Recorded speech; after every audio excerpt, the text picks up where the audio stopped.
Hello, good morning everyone. कैसे हैं आप सभी? आज अपन पढ़ेंगे प्रेजेंट टेंस के चारों भागों को एक साथ एक कंपैरिजन के रूप में एक दूसरे को समझते हुए आगे बढ़ेंगे और पढ़ेंगे। उससे पहले यदि अभी तक आपने मेरे चैनल को सब्सक्राइब नहीं किया है, चैनल सब्सक्राइब करें, पास में बने बेल आइकन को प्रेस करें और आने वाले वीडियो का नोटिफिकेशन आपको मिलता रहे।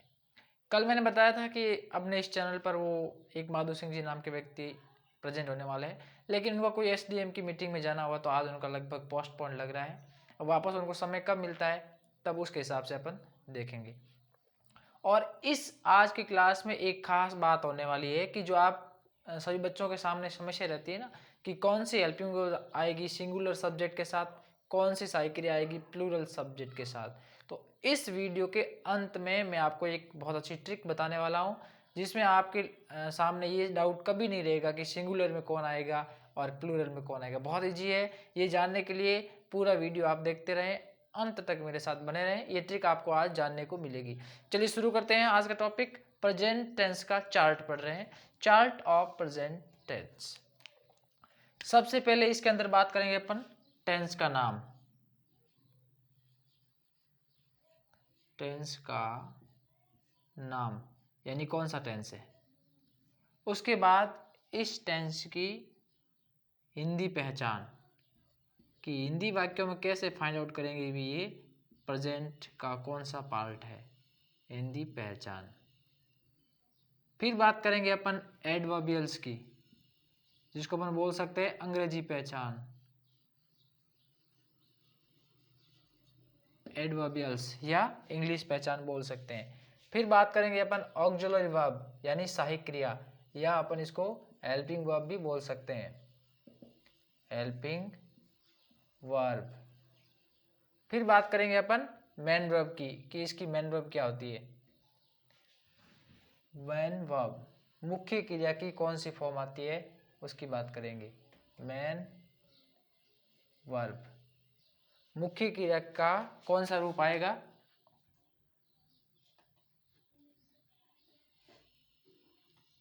उसकी चर्चा करेंगे। तो चलिए शुरू करते हैं। पहला टेंस सिंपल प्रेजेंट टेंस। पहले कौन सा है, सिंपल प्रेजेंट टेंस। सबसे पहला सिंपल प्रेजेंट टेंस, इसकी हिंदी पहचान क्या थी, ता है, ती है,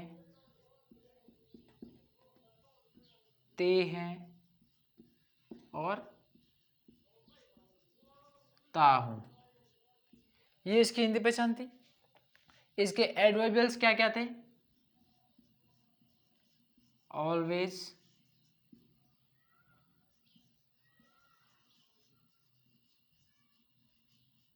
रेगुलरली, डेली, ऑफन आदि। डिटेल में पढ़ने के लिए प्रेजेंट का पार्ट पढ़ा रखा है, वहां से जाके देख सकते हैं कौन कौन से एडवर्बियल्स थे। फिर इसकी हेल्पिंग वर्ब, इसका हेल्पिंग वर्ब था आपका डू और डच। डू का प्रयोग होता था प्लूरल और डच का होता था सिंगुलर में, यानी डू का बहुवचन के साथ, डच का एक वचन के साथ। फिर इस टेंस की मेन वर्ब, इस टेंस के सरल वाक्यों में तो क्या होता था, ये आपका है सरल वाक्य। सरल वाक्यों में वर्ब की फर्स्ट फॉर्म में क्या लगता था, एस या ईएस, और बाकी सभी में V1 का यूज होता था। बस सिंपल है, यानी इस टेंस के सरल वाक्यों में सहायक क्रिया डू डज का प्रयोग नहीं होता था, तो सिंगुलर सब्जेक्ट होने के साथ होने पर एस या ईएस लगता, और प्लूरल सब्जेक्ट तो एस या ईएस भी नहीं लगता। नेगेटिव और इंट्रोगेटिव वर्ब की फर्स्ट फॉर्म का यूज होता और डू या डज में से कोई एक सहायक क्रिया आ जाती। अब एस का प्रयोग कहाँ होता है, ईएस का प्रयोग कहाँ होता है, तो वर्ब का अंतिम letter S W S C H O X या जेड आ रखा है तो ईएस नहीं तो एस का प्रयोग होगा। ये चीज प्रेजेंट के जब प्रेजेंट का पार्ट पढ़ा सिंपल प्रेजेंट, उसमें डिटेल से बता रखी है, आप वहां से जाके पढ़ सकते हैं। अब दूसरा टेंस कौन सा होगा, present continuous.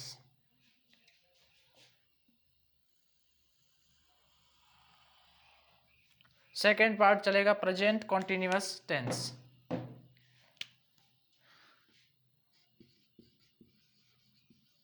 Present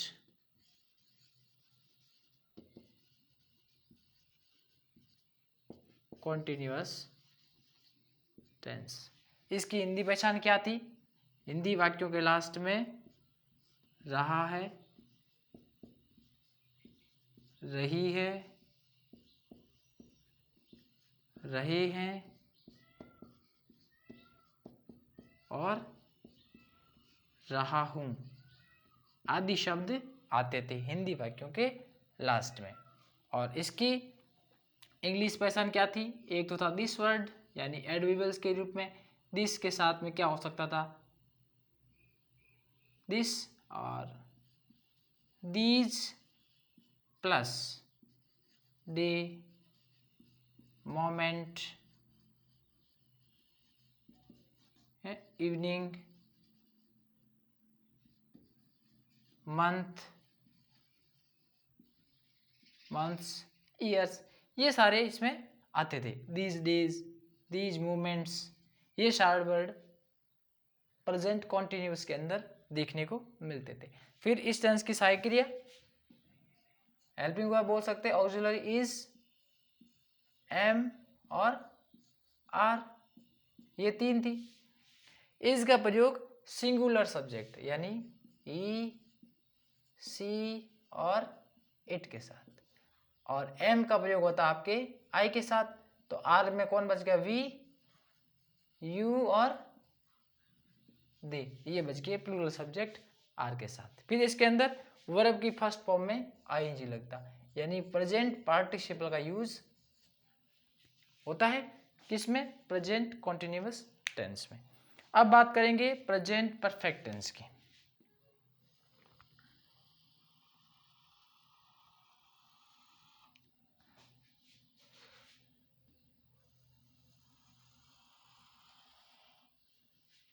present perfect tense, तीसरा टेंस चल रहा है प्रेजेंट परफेक्ट टेंस। ऐसा सेम चार्ट आप अपनी कॉपी में बना लेना, ताकि जब याद करो तो एक साथ सारे टेंस आपको मिल जाए, कंफ्यूजन नहीं होगी। जैसे सिंपल प्रेजेंट की तायती हो गया, इसका राय रही हो गया, तो अपन एक बार याद करते हैं तो भूल जाते हैं, लेकिन ऐसे अपने सामने होगा चार्ट बना हुआ तो ये इजी रहेगा। और ये चार्ट बना के आप अपने स्टडी रूम में भी दीवार पे पेस्ट कर सकते हैं, जिससे आप हमेशा आपकी नज़र इस पे पड़ेगी, तो एक समय ऐसा आएगा कि आपके सारे टेंस फिंगर्स पे क्लियर हो जाएंगे, no confusion, zero confusion. Present perfect, इसकी हिंदी पहचान होती है चुका है, चुकी है, चुके हैं और चुका हूं आदि शब्द आते हैं। फिर इसकी थी इंग्लिश पहचान ऑलरेडी,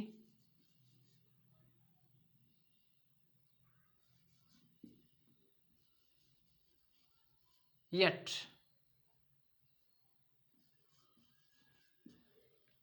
रिसेंटली आदि वर्ड होते हैं। पूरा डिटेल आप प्रेजेंट परफेक्ट के पार्ट में जाके वहां देखना, वहां सारे एडवर्ब्स एक जगह आपको लिखवा रखे हैं, यहाँ जगह थोड़ी कम है। फिर इसकी सहायक क्रिया एज और हैव। एज का प्रयोग होता था सिंगुलर के साथ और हैव का प्रयोग होता था प्लूरल के साथ, और इसमें वी थर्ड यानी पास्ट पार्टिसिपल की फॉर्म, वर्ब की फॉर्म थी वो वी थर्ड, यानी पास्ट पार्टिसिपल का यूज होता था। अब बात करेंगे fourth part present perfect continuous tense.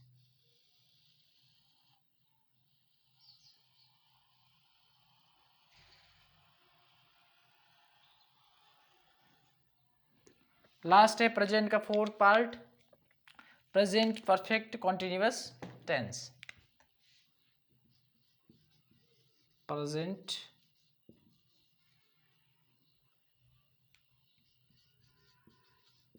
Perfect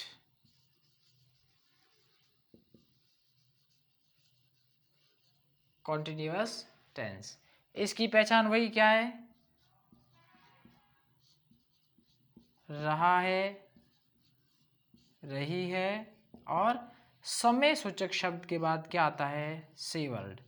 समय सूचक के बाद से वर्ड आता है। इसकी भी रहा है, इसकी भी रहा है। फर्क डिफरेंस क्या है, इसमें समय सूचक शब्द के बाद से शब्द नहीं आता है और इसमें समय सूचक शब्द के बाद से शब्द आता है। ये इसमें एक बहुत बड़ा और बिग डिफरेंस है और इस डिफरेंस की वजह से ही ये दोनों टेंस अलग अलग है। बाकी दोनों सेम है, ये भी कंटिन्यूअस, ये भी कंटिन्यूअस, ये भी प्रेजेंट, ये भी प्रेजेंट। थोड़ा सा परफेक्शन रहता है, इसमें कंटिन्यूअस चलता रहता है, ये इसमें डिफरेंस है। लेकिन मोटे तौर पर देखा जाए तो इसमें टाइमिंग वर्ड के बाद शे वर्ड आता है, ये खास डिफरेंस है। फिर इस टेंस में सिंस और फॉर का प्रयोग होता है। सिंस या फॉर प्लस कोई प्रेजेंट का वर्ड, यदि पास्ट का वर्ड है तो फिर वो पास्ट परफेक्ट कंटिन्यूअस हो गया, प्रेजेंट का वर्ड, ये इसकी इंग्लिश पहचान कह सकते हैं अपन। फिर इस टेंस की सहायक क्रिया क्या थी, वही हैज बीन और हैव बीन। हैज बीन का प्रयोग सिंगुलर के साथ और हैव बीन का प्रयोग प्लूरल के साथ, और इसमें प्रेजेंट पार्टिसिपल का यूज होता है, वर्ब की फर्स्ट फॉर्म प्लस आईएनजी, जिसको अपन प्रेजेंट पार्टिसिपल भी बोल सकते हैं। तो आपके सामने प्रेजेंट की चारों टेंसों का पार्ट क्लियर। ये था पार्ट फर्स्ट, ये पार्ट सेकंड, ये पार्ट थर्ड और ये पार्ट फोर्थ। चारों टेंसों के पार्ट बन चुके हैं। अब आप इसको अच्छे से लर्न करना, एकदम सुंदर तरीके से अपनी कॉपी में राइट डाउन करके रखो और उसको बार बार इसको देखते रहो, तब जाके एक ऐसा समय निश्चित रूप से आएगा कि आपको ये सारे टेंस फिंगर्स पे तैयार हो जाएंगे। 2 सेकेंड 10 सेकेंड के लिए आपकी यही इंडेक्स बोर्ड पे बनी रहेगी, तब तक आप अपनी कॉपी में राइट डाउन कर ले, वीडियो को पॉज करके।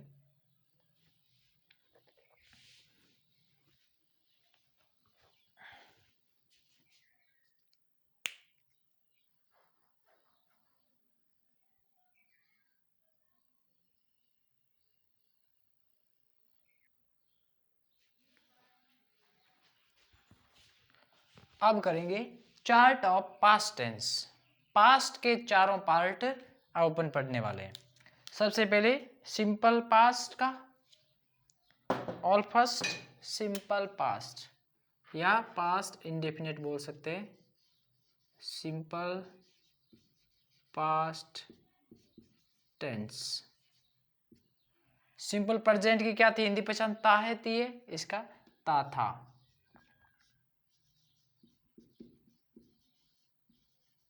ती थी, ते थे आदि शब्द आते हैं। फिर इसकी एडवर्बियल्स में last plus day month year और यस्टरडे प्रीवियस डे, ये सारे इसके एडवर्बियल्स थे, जिसको इंग्लिश पहचान बोल सकते हैं। फिर इस टेंस की सहायक क्रिया क्या थी, डिड। सिंगुलर और प्लूरल सभी के साथ डिड का यूज होता था, और इसके सरल वाक्यों में वर्ब की सेकंड फॉर्म, और जैसे ही सेंटेंस नेगेटिव और इंट्रोगेटिव होते तो V1 प्लस डिड आता, यानी डिड के साथ V1 का यूज होता। अब बात करेंगे प्रेजेंट, ये past continuous tense. Past continuous tense. Present continuous में क्या था, रहा है, रही है, इसमें रहा था, रही थी, रहा था, रही थी, रहे थे आदि वर्ड आते हैं हिंदी वाक्यों के लास्ट में।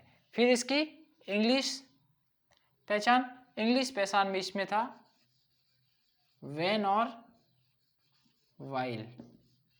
खास तौर से ये दो वर्ड व्हेन और व्हाइल पास्ट कंटिन्यूअस में देखने को मिलते हैं। फिर इसकी सहायक क्रिया क्या थी, वॉज और वर। वॉज का प्रयोग आई और सिंगुलर सब्जेक्ट, और इसमें प्लूरल में जो पीछे बच गए कौन से, वी, यू और दे के साथ वर का यूज होता है। आई जो है वो सिंगुलर के साथ में चला जाएगा इस टेंस में। फिर इसमें वर्ब की फर्स्ट फॉर्म में आईएनजी यानी प्रेजेंट पार्टिसिपल का यूज होता है। अब बात करेंगे पास्ट परफेक्ट टेंस की। Past perfect tense, present perfect के क्या था, चुका है, चुकी है, इसका है चुका था, चुकी थी। बहुत इजी है, साथ साथ में कंपैरिजन पढ़ोगे तब याद रहेगा। चुका था, चुकी थी और चुके थे, ये वर्ड होते हैं हिंदी वाक्यों के लास्ट में। इसका मतलब वो पास्ट परफेक्ट टेंस है। फिर पास्ट परफेक्ट में बिफोर और आफ्टर का यूज होता है, बिफोर और आफ्टर, और इसमें दो टेंस एक साथ पढ़े जाते हैं, सिंपल पास्ट और पास्ट परफेक्ट दोनों एक साथ कंपैरिजन में चलता है। फिर इसकी सही क्रिया होती है वो होती है हैड। सिंगुलर और प्लूरल सभी के साथ हैड का यूज होता है क्योंकि अकेला हैड ही होता है, और इसमें वर्ब की थर्ड फॉर्म पास्ट पार्टिसिपल का यूज होता है। फिर बात करते हैं past perfect continuous, last part है पास्ट परफेक्ट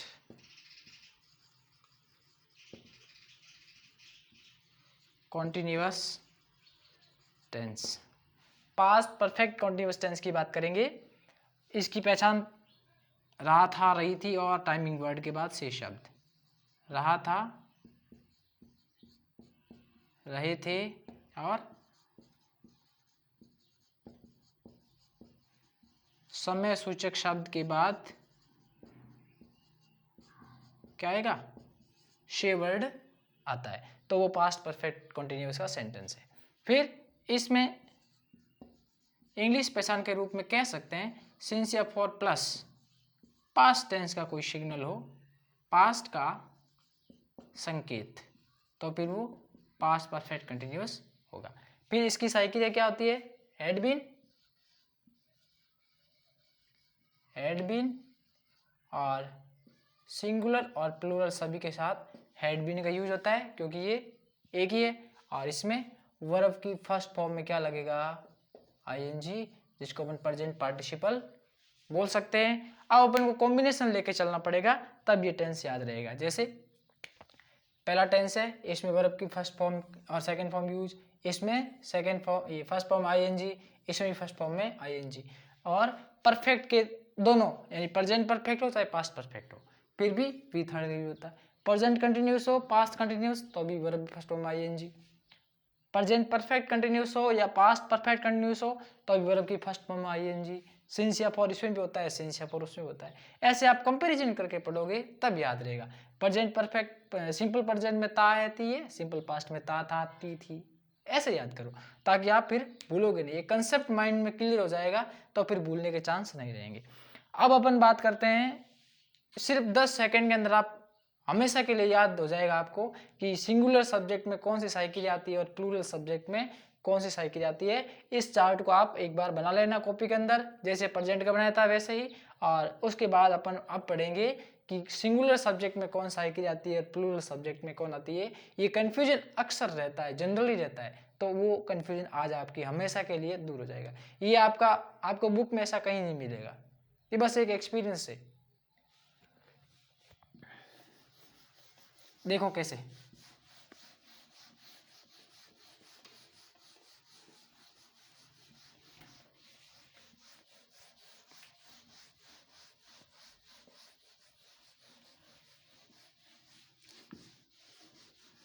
पहले तो वो सभी साइकिलें जो आज तक आप लोगों ने टेंस में पढ़ ली है उनकी बात करते हैं। कौन कौन सी साइकिलें हैं वो अभी तक आप लोगों ने पढ़ी है। सबसे पहले सिंपल प्रेजेंट में कौन था, डू और डज। फिर प्रेजेंट कंटिन्यूस में कौन था, इज, एम और आर। फिर प्रेजेंट परफेक्ट में कौन था, हैज और हैव। परफेक्ट कंटिन्यूस में कौन था, हैज बीन और हैव बीन। सिंपल पास्ट में कौन था? डिड। पास्ट कंटिन्यूस कौन था? वॉज और वर। पास्ट परफेक्ट में कौन था? हैड। और पास्ट परफेक्ट कंटिन्यूस में कौन था?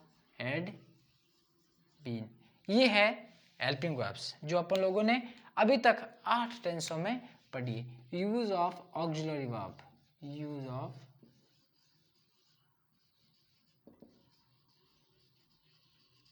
ऑक्सिलरी वर्ब, ये सारी साइकिल हैं। अब देखो, एक होता है सिंगुलर, सिंगुलर सब्जेक्ट यानी एक वचन करता, और एक होता है प्लूरल यानी बहुवचन। इसको क्या बोलते हैं? एक वचन। सिंगुलर सब्जेक्ट एक वचन और प्लूरल सब्जेक्ट होता है बहुवचन। अब कौन से सिंगुलर है, वो प्लूरल कौन से है, ये सारी बातें बहुत बार बता रखी है। सिंगुलर में आते हैं ही, सी, इट, और कोई सिंगल पर्सन का नेम है तो वो सिंगुलर में आता है। और प्लूरल में आई, वी, यू, दे, और कोई प्लूरल सब्जेक्ट यानी 2 और मोर देन 2 पर्सन्स है तो फिर वो प्लूरल में काउंट होंगे। अब देखो सिंपल है, बहुत इजी है, थोड़ा सा कंसेप्ट याद रखना। सिंगुलर में क्या है? शुरुआत में एस है ना, एस।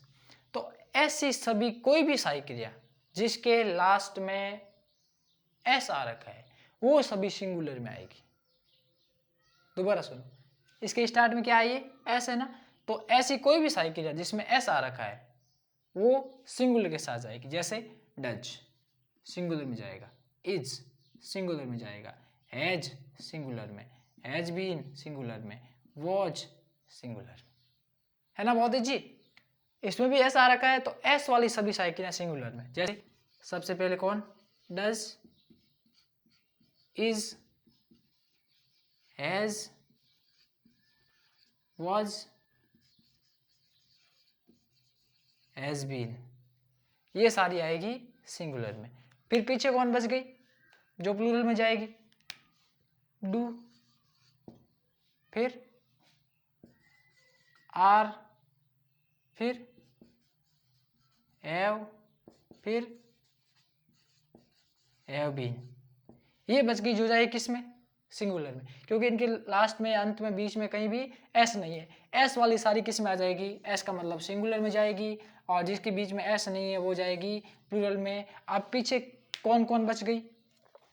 पीछे बच गया, एक तो बच गया एम, एक बच गया डिड, एक बच गया हैड, और एक बच गया हैड बीन। सिंपल है। एम का प्रयोग होता है आई के साथ, यदि सब्जेक्ट आई है तो आई के साथ एम जाता है। फिर डिड अपने टेंस में एक ही हेल्पिंग वर्ब है, तो चाहे सिंगुलर हो चाहे प्लूरल हो सब में कौन आएगा? डिड ही आएगा। हैड भी अकेला है और हैड बीन भी अकेला है, तो चाहे सिंगुलर हो चाहे प्लूरल हो सब में एस, हैड बीन और हैड का यूज ही होता है। फिर एक बचा है वॉज, जो अजम्पशन है। वॉज है वो आई के साथ वॉज भी आता है पास्ट कॉन्टिन्यूअस टेंस में। तो बहुत ईजी है, बस आप याद रखना कि सिंगुलर में फर्स्ट लेटर कौन है? एस। तो यदि किसी हेल्पिंग वर्ब में एस आ रखा है तो वो सिंगुलर में जाएगी, ये फैक्ट है, इससे बाहर नहीं है। और बाकी जो कॉन्सेप्ट मैंने बताया इसको 1-2 बार देखना, तब समझ में आएगा कि ये चीज़ क्या है। थैंक यू वेरी मच दोस्तों, बहुत जल्द मिलेंगे अगले